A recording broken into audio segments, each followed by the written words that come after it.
आपके चरण पड़ गए, आपके दर्शन हो गए, आप मेरी बेटी को हाथ दिखा ला जरा। कनु जमे मिलती नहीं, कनु घर बार मिल मेरी बेटी।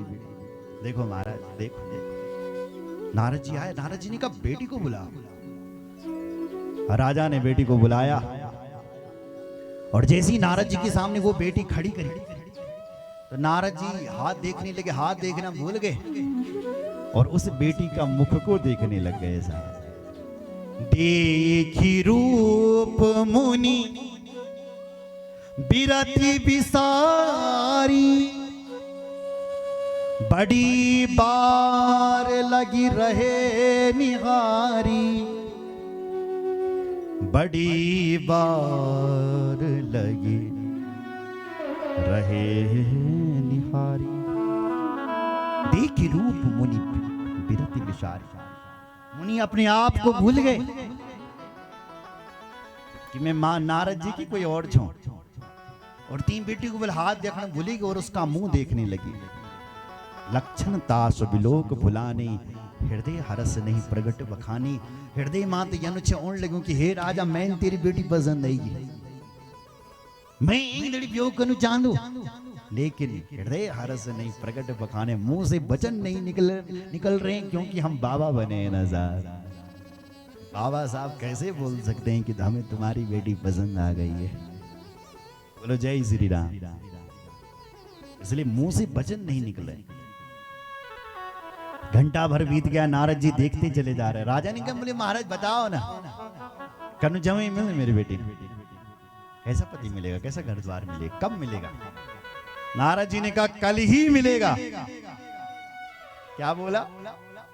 कल ही मिलेगा, इसलिए तुम अपनी बेटी का विवाह कल करो। बोले किससे करें? बोले सूचना भेजो कि जितनी भी दुनिया के सुंदर सुंदर राजकुमार सब आ जाएं। मेरी बेटी विश्व सुंदरी है, विश्व मोहिनी है, ये जिसको पसंद कर देगी उसी के साथ ब्याह करेगी। पुराने जमाने में विवाह ना 10 वर्ष की अवस्था में हो जाते थे साहब, क्योंकि 10 साल की बेटी ही कन्या है। अगर वो बेटी 10 साल से ऊपर की हो गई तब फिर कन्यादान नहीं होगा साहब, फिर स्वयंवर होगा। बेटी अपने लिए स्वयंवर चुनेगी। फिर इस कलिकाल में छूट नहीं दी गई है। क्यों साहब? बेटी को यदि स्वयंवर की छूट दी जाए तो बेटी न जाने कई अधर्मिन का पसंद।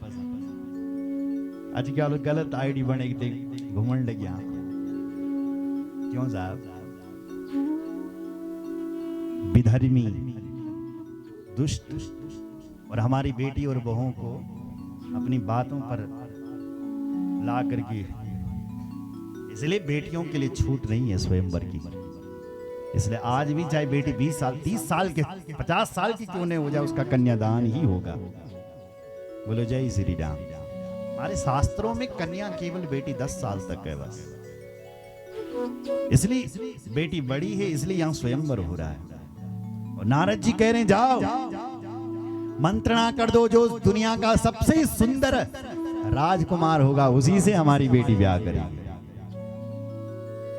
और जो इसका पति होगा वो अजर अमर होगा। ये बात भी कह दी। और ये कहकर के नारद जी चले गए। और चल लग्या नारद जी और मन मामूल सोचने लग्या कि ब्यो तो मैन कंधे ही दड़, और मैं तो इतना सुंदर छानी साहब। पर ध्यान में आएगी चौ कि मेरा भगवान बल बहुत सुंदर है, मेरा भगवान बहुत सुंदर है, इसलिए मैं अपने भगवान के पास जाऊंगा और भगवान के लिए विवाह करने के लिए जरा सुंदरता मांगूंगा। एक दिन के लिए उनकी सुंदरता मांगूंगा। इसलिए हरिसन मांगो सुंदरता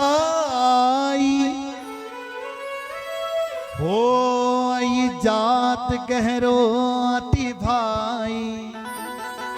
अरे भाई मैं भगवान के पास जाऊंगा और भगवान से मैं सुंदरता मांगूंगा। नारद जी लौट गया वहीं से, घर नहीं गया। भगवान जी गंभीर पहुंच गया। भगवान बोले नारद जी अभी अभी तो गए हो, पुनः वापस आ गए हो, क्या बात है? तो नारद जी बोले प्रभु मैं भी कथे भी हो। क्या बोली बोले वो मैं भी ब्यो करना चाहूँ, विवाह करना चाहता हूँ। तो भगवान बोले